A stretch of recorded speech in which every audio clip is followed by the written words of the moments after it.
বুধবার সকাল থেকেই উৎসবের আবহ পূর্বস্থলী দক্ষিণ বিধানসভা কেন্দ্রে মনোনয়ন জমা দেওয়ার আগে ধর্মীয় আচার অনুষ্ঠানের মধ্যে দিয়ে দিন শুরু করলেন তৃণমূল কংগ্রেস প্রার্থী তথা বিদায়ী মন্ত্রী স্বপন দেবনাথ। সকাল প্রায় 7:30 নাগাদ সস্ত্রীক স্বপন দেবনাথ স্থানীয় বিভিন্ন মন্দিরে পুজো দিয়ে আশীর্বাদ নেন। তারপর বিদ্যানগরে তার বাড়ির সামনে থেকে হুটখোলা গাড়িতে চড়ে কালনা মহকুমা শাসকের দপ্তরের উদ্দেশ্যে রওনা দেন তিনি।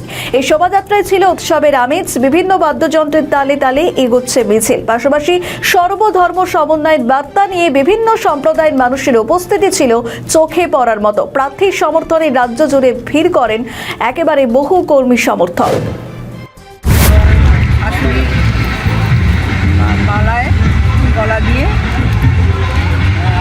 গলাতে মালা দিয়ে তারপরে ঠাকুর প্রণাম করলেন, স্নান দান করে এই দুটো ঘোড়া আমাদের পূর্ণ ঘোড়া, সেখানে ফুল আমসরা দিয়ে সাজানো থাকে, সেটা দেখে উনি বেরোলেন। বেরিয়ে সোজা জন্মস্থান বাসুদেব সার্বভৌম তার পাণ্ডিত্যে মুগ্ধ হয়ে উড়িষ্যার মহারাজা প্রতাপরুদ্র বিদ্যানগর থেকে তাকে পুরীতে নিয়ে গিয়েছিলেন। পুরীর মন্দিরে তিনি পুজো করতেন প্রভু জগন্নাথ।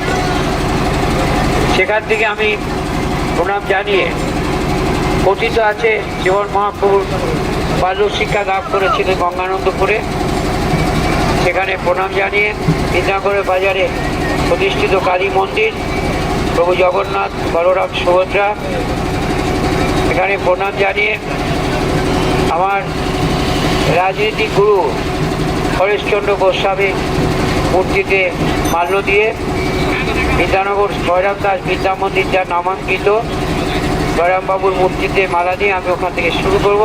এখন আপনারা আছে যারা মায়েরা আর ওই নৃত্যের টিম ওরা একটু আগে থাক। আমাদের ভিডিও ভালো লাগলে লাইক ও শেয়ার করুন, কমেন্ট সেকশনে আপনাদের মতামত জানান। আরও ভিডিও পেতে আমাদের চ্যানেলটিকে সাবস্ক্রাইব করুন এবং প্রতি মুহূর্তে খবরের আপডেট পেতে প্রেস করুন বেল আইকন।